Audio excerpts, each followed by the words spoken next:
सुप्रभात सभी को, कैसे हो आप सभी? आई होप अच्छे होंगे। तो आप लोगों का फिर से स्वागत है मेरे चैनल मीन्स हमारे चैनल AC-105 पे।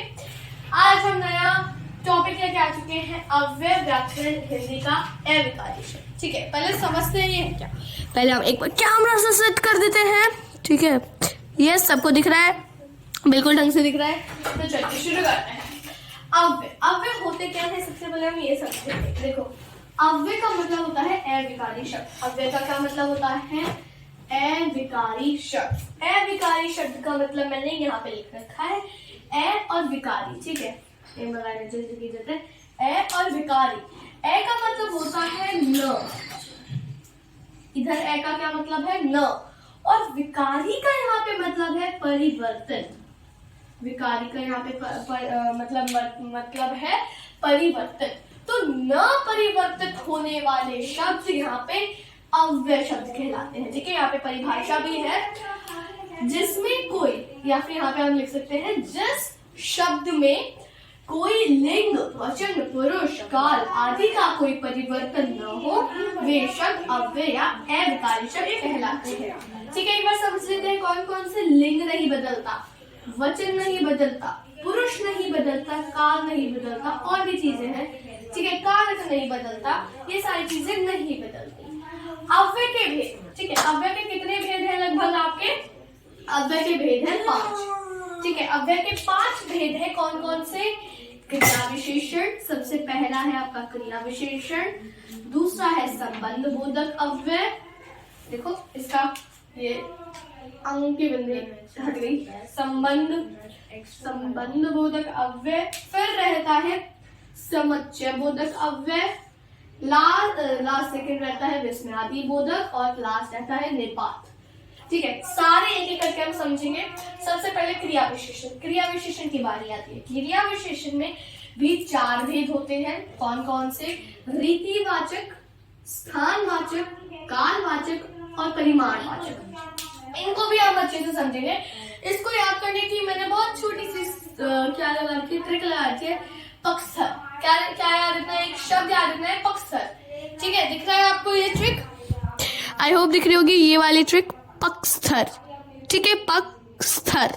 ठीक है, चलिए पक्षस्थर समझ में आ रहा है। ये हमारी एक ट्रिक है जो आपको याद रखनी है यहाँ पे, जो क्रिया विशेषण के चारों भेदों को दर्शाती है। ठीक है, ठीक है, समझ में आ गया? रीति, स्थान, काल और परिमाण। अब इनको समझाते हैं कि रीति क्या होता है, स्थान क्या होता है, काल क्या होता है, परिमाण क्या होता है। ठीक है, रीति में क्या है आपका?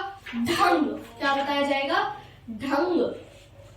किसी कार्य के होने का ढंग बताया जाएगा। जैसे कि इसका हम, ठीक है, एग्जाम्पल ले लेते हैं। सबसे पहला क्या लेंगे हम? जैसे कि वह धीरे धीरे, यहाँ पे लिखते हैं चल रहा है। ठीक है, यहाँ पे वह धीरे धीरे चल रहा है, तो इसका ढंग बता रहे हैं कि धीरे धीरे कैसे चल रहा है वो। ठीक है, अच्छा, बस एक और चीज यहाँ पे क्रिया विशेषण में आपको याद रखनी है। एक बार इसको छोड़ो। रीतिवाचक में आपको प्रश्न करना है। किससे? वाक्य से ही प्रश्न करना है, कैसे। ठीक है, वाक्य से प्रश्न करना है, कैसे। ठीक है, इसको याद रखना है, वाक्य से प्रश्न करना है, कैसे। स्थान में करना है, कहाँ। ठीक है, मतलब कहाँ, मतलब ये 4 प्रश्न करना। अगर इन 4 प्रश्नों में से किसी का भी एक का सवाल आ जाए तो आप बता सकते हो। काल में करना है, कब। ठीक है, और परिमाण में करना है, कितना। ठीक है, ये 4 प्रश्न कर लेना अपने वाक्य से। अगर इसमें से किसी का भी प्रश्न आपको उत्तर मिल जाए तो आप उसको बता सकते हो कि कौन सा क्रिया विशेषण है। जैसे रीतिवाचक में वह कैसे चल रहा है, वह धीरे धीरे चल रहा है, तो मतलब वो रीतिवाचक है। अच्छा, अगर मैं इसको कालवाचक कब से करूं, वह कब चल रहा है, कब का तो मिल नहीं रहा हमें, तो कैसे का मिल रहा है, तो हमें धीरे धीरे का उत्तर मिल गया, तो मतलब ये रीतिवाचक है। ठीक है, चलिए दूसरा देखते हैं स्थानवाचक। स्थानवाचक में होता है कोई जगह, किसी भी जगह, जैसे बाहर जाकर पढ़ो। अब मैं पूछ रहा हूँ कहाँ जाकर पढ़ूं, तो ये तो नहीं है कि बाहर कहाँ, मतलब मैंने प्रश्न तो कहाँ का लिखा है ना यहाँ पे, तो कहाँ जाकर पढूं, ठीक है। तो यहाँ पे ऐसे तो नहीं आ रहा कि बाहर, या फिर हम बोलते हैं कैसे जाकर पढूं, बाहर जाकर पढूं, ये तो नहीं मिल रहा। कैसे का आंसर बाहर, कहाँ का मिल रहा है, तो मतलब वो क्या है हमारा स्थानवाचक। चलिए नेक्स्ट देखते हैं कालवाचक। कालवाचक में करना है कब, क्या करना है कब। कालवाचक में समय बताया जाता है, क्या बताया जाता है, समय, ठीक है। इसका भी एक एग्जाम्पल देखते हैं। समय बताना है तो अरे तुम तो कल आने वाले थे, ठीक है। इसमें हमें क्रिया विशेषण तो पता लग रही है कौन सी है, बट हमें भेद पता लगने में दिक्कत होती है। तो इन 4 सवालों को, इन 4 प्रश्नों को बोल लो, उत्तर आपको मिल जाएगा। अरे तुम कब आने वाले थे, मैं कल आने वाला था, तो मतलब आंसर हमें मिल रहा है, उत्तर हमें मिल रहा है, तो वो है कालवाचक। नहीं मिलता तो कोई और करके देखो, नहीं मिला तो कोई ना कोई तो होगा, ठीक है। परिमाण में है कितना, परिमाण में आपका क्या बताया जाता है, उसकी क्वांटिटी बताई जाती है कि वो चीज कितनी है, तो ठीक है। परिमाण में क्या बताया जाता है आपको, उसका क्या बताया जाता है, गिनती बताई जाती है, वो कितनी मतलब कितने उसमें है, कि वो है ज्यादा है कम है, ठीक है, उसका परिमाण बताया जाता है। परिमाण भी जैसे निश्चयवाचक, अनिश्चयवाचक, पर लेकिन हम परिमाण में एक हम उत्तर देते हैं कि कम दूध लाओ, क्या बोला मैंने, कम दूध लाओ, ठीक है। कितना दूध लाओ, कम लाओ, तो हमें पता चल रहा है कितने का उत्तर मिल रहा है, क्वांटिटी हमें पता चल रही है, तो वो परिमाणवाचक है, ठीक है। तो हमारा क्रिया विशेषण अच्छे से कंप्लीट हुआ, समझ में आया। चलिए क्रिया विशेषण हो गया। नेक्स्ट है संबंध बोधक अव्यय, ठीक है। संबंध बोधक अव्यय में भी 2 है, जैसे सामान्य और विभक्ति युक्त, ठीक है। 2 है, सामान्य और विभक्ति युक्त। अच्छा समझ लीजिए, संबंध बोधक में क्या बताया जाता है, 2 वाक्य के संबंध बताए जाते हैं, ठीक है। आपकी व्याकरण की बुक है ये, आपकी व्याकरण की बुक से ही हम देखेंगे कि है क्या। विस्मय आदि है, यहाँ पे क्रिया विशेषण है, ठीक है। चलिए संबंध बोधक अव्यय में जैसे किसी 2 वाक्यों का संबंध बताया जाता है, ठीक है। संबंध बोधक अव्यय में क्या बताया जाता है, 2 है यहाँ पे, सामान्य और विभक्ति युक्त। इनको हमें समझने की जरूरत नहीं है, बस हमें अव्यय की भेद बता दे, तो इसको हम अभी नहीं समझेंगे, ज्यादा डीप नहीं जाएंगे। तो संबंध बोधक अव्यय बताता है, यहाँ पे लिख लेते हैं, किसी 2 वाक्यों का संबंध, ठीक है, किससे हो, के से, एक चीज याद रखनी है, के से, ठीक है। ये के से कोई भी चीज जुड़ रही है, 2 वाक्य जुड़ रहे हैं, तो वो संबंध बोधक है। जैसे एक हम इसका एग्जांपल लेते हैं,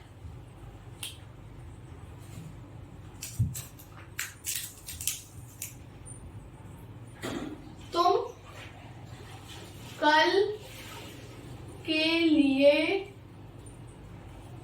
सामान लाए, ठीक है। तो इधर क्या है, सॉरी कल कर रहा हूं मैं, यहाँ पे आएगा के लिए भी, ठीक है। तो अव्यय इसमें 2 भी हैं, काल, ठीक है। कल कितना हो गया, कौन सा हो गया, कालवाचक, ठीक है। अब हम नेक्स्ट देखते हैं समुच्चय बोधक, ठीक है। अब हम देखते हैं समुच्चय बोधक अव्यय। समुच्चय बोधक अव्यय भी जोड़ने का ही काम करते हैं, बट संबंध बोधक अव्यय इतना नहीं करते। अब एक बार थोड़ा सा समझ लेते हैं सामान्य और विभक्ति युक्त को, ठीक है। सामान्य और विभक्ति युक्त को, सामान्य में क्या होता है, के लगता नहीं है, मगर जब आप पढ़ोगे ना उस वाक्य को, तो आपके मुंह से खुद के शब्द निकलेगा, के शब्द खुद निकलेगा। तो के जो है, जैसे कि हम राम भरोसे रह रहे हैं, पर लेकिन इसको अगर हम पढ़ेंगे तो हम राम के भरोसे रह रहे हैं, तो के तो लगेगा, पर लेकिन सामान्य में के लग नहीं रहा है, ठीक है। विभक्ति युक्त में के लगता ही है।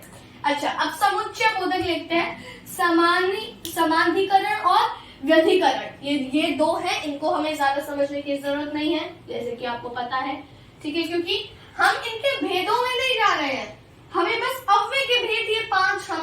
लर्न करने हैं, तो इनके भेद में आप ज्यादा नहीं घुसते, ठीक है।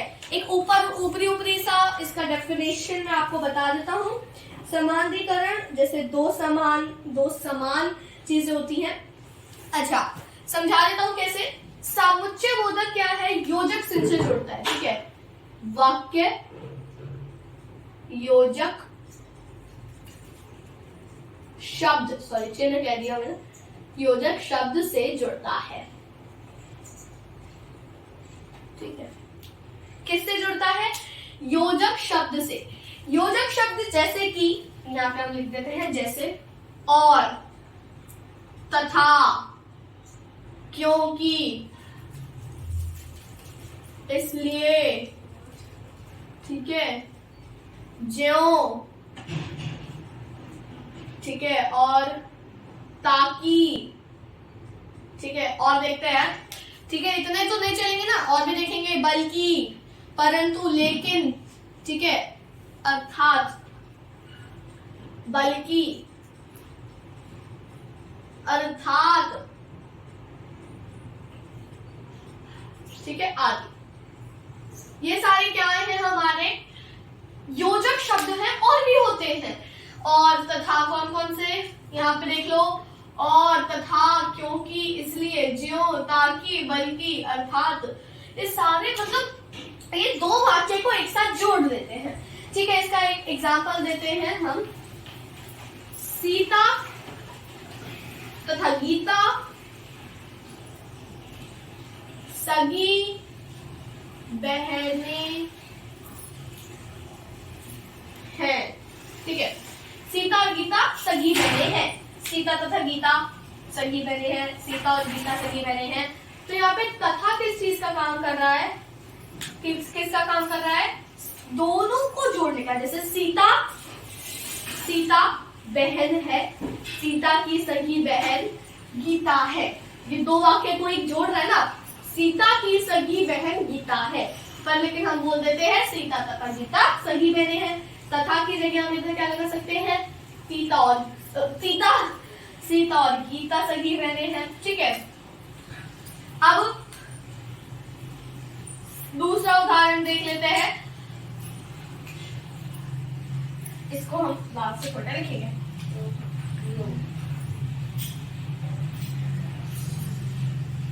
अच्छा, क्योंकि से लेते हैं या फिर इसलिए से एक हम वाक्य बनाते हैं, क्योंकि, ठीक है। ले लेते हैं एक, वह विद्यालय से चला गया क्योंकि वह बीमार था, ठीक है। ये देख लेते हैं। तो यहाँ पे क्योंकि किस चीज का काम कर रहा है, दो वाक्य को जोड़ने का। अच्छा, अब आपको ना यहाँ पे ऐसे लिख सकते हैं कि वाक्य को तोड़ो। क्या दे सकते हैं कि वाक्य को आप तोड़ो। अब इस वाक्य को तोड़ोगे कैसे, वह विद्यालय से चला गया, पहला वाक्य तो ये बन जाएगा, वह विद्यालय से चला गया। सेकंड बन जाएगा, वह बीमार था, तो ये दो बन गए। पर लेकिन क्योंकि ने, वाक्य वही है, पर लेकिन क्योंकि ने बस इसको जोड़ने का काम कर दिया। मतलब जो हमारा क्या था, चिन्ह था, वो हट गया, ठीक है। पूर्ण विराम जो चिन्ह था वो हट गया। अच्छा, विस्मय आदि बोधक, ठीक है, संबंध बोधक हो गया हमारा और समुच्चय बोधक हो गया। चलिए नेक्स्ट देख लेते हैं विस्मय आदि बोधक जल्दी से। विस्मय आदि बोधक में होता है विस्मय आदि चिन्ह। क्या होता है विस्मय आदि चिन्ह? विस्मय आदि चिन्ह कौन सा होता है, बस के, ठीक है, ये होता है विस्मय आदि चिन्ह। इसका एक एग्जांपल देख लेते हैं।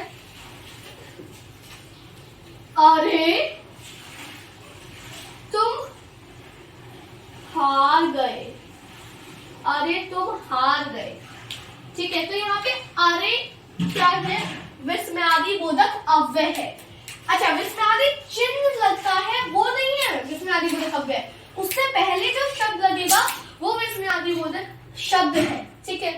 अरे तुम हार गए, हाय मैं मर गया, मतलब हाय वह मर गया, कोई कुछ भी हो सकते हो।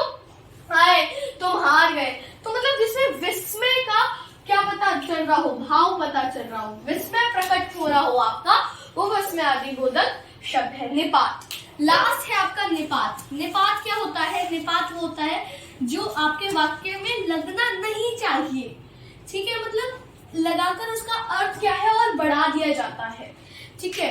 यहाँ पे हम निपात के बस उदाहरण ही देख सकते हैं, जैसे कि राम अभी तक नहीं लौटा, ठीक है।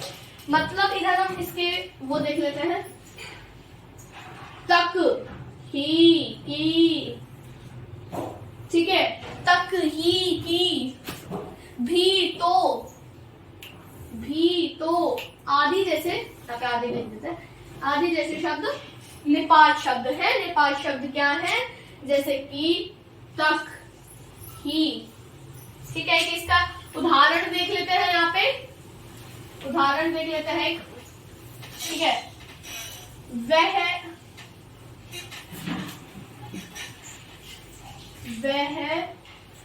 अभी तक नहीं आया, ठीक है, वह अभी तक नहीं आया।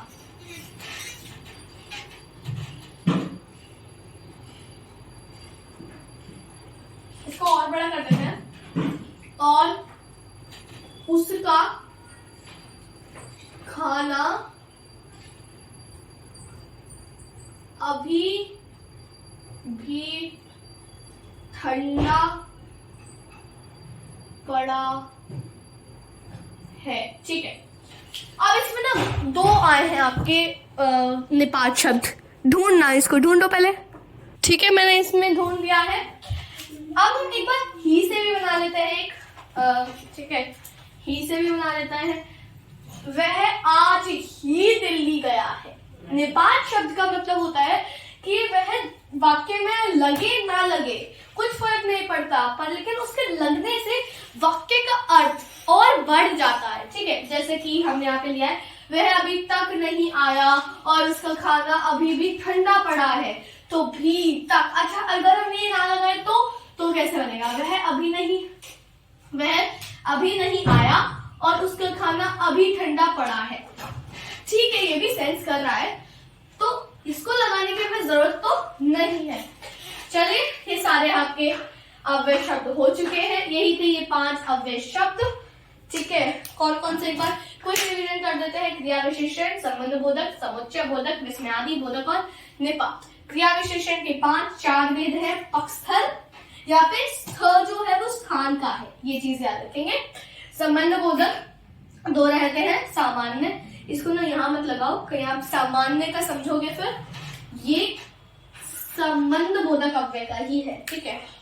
चलिए, और इसमें भी आप यहाँ पे ये समझ जाओगे कि ये समाधिकरण का है, मगर ये समुच्चय बोधक का ही है, ठीक है। फिर रहता है हमारा विस्मयादि बोधक से, एक बार समझ लेते हैं। संबंध बोधक में के जुड़ता है, ये चीज याद रखेंगे, के जुड़ता है। समुच्चय बोधक में क्या रहेगा? वाक्य में योजक शब्द लगेगा, जैसे और, तथा, क्योंकि, इसलिए, ज्यों, ताकि, बल्कि, अर्थात, ठीक है। इसमें से कुछ शब्द क्या है? व्यधिकरण है और कुछ शब्द है समाधिकरण। कौन कौन से? और, तथा, जो, ताकि, बल्कि, ये सारे हैं आपके समाधिकरण, और क्योंकि, इसलिए, अर्थात, ये सारे आपके व्यधिकरण, ठीक है। विस्मयादि बोधक में विस्मयादि चिन्ह लगेगा, उससे पहले जो शब्द है वो हमारा रहता है विस्मयादि बोधक अव्यय। निपात में ऐसे शब्द जो वाक्य में लगे ना लगे कुछ नहीं पड़ता, मगर वाक्य में लगने के बाद उसका अर्थ और बढ़ जाता है, जैसे कि तक, ही, तभी, ठीक है, भी, तो, आदि, बहुत सारे होता है। आदि नहीं है इधर, आदि मतलब और, ठीक है। ये सारे हैं अव्यय। आई होप आपको अव्यय समझ में आए हो। एक बार इसका क्लियर विजन दे देता हूँ आपको, ठीक है, आपको क्लियर विजन मिल रहा है। धन्यवाद। आज की वीडियो मैं यहीं पे खत्म करता हूँ। धन्यवाद।